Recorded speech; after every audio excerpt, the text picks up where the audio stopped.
35 वर्षापूर्वी एका अशा चित्रपटाने आणि चेहऱ्याने जगाची झोप उडवली, ज्याने स्क्रीनवर केवळ 16 मिनिटे येऊन ऑस्कर आपल्या नावे केला.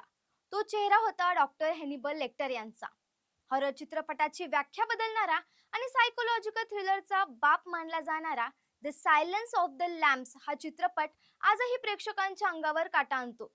चला तर जाणून घेऊया द सायलन्स ऑफ द लॅम्प्सचा तो थरारक इतिहास.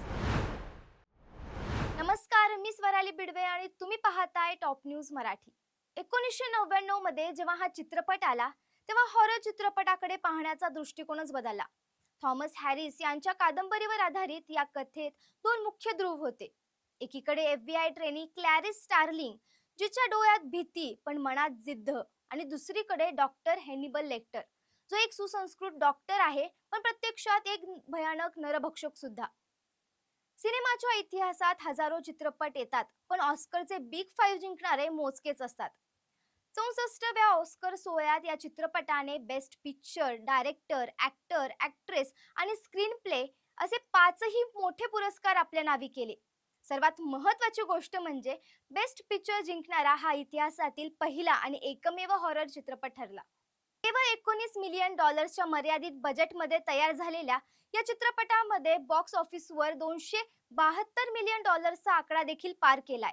त्या काळात सर्वाधिक कमाई करणाऱ्या चित्रपटांच्या यादीत तो 5व्या क्रमांकावर होता.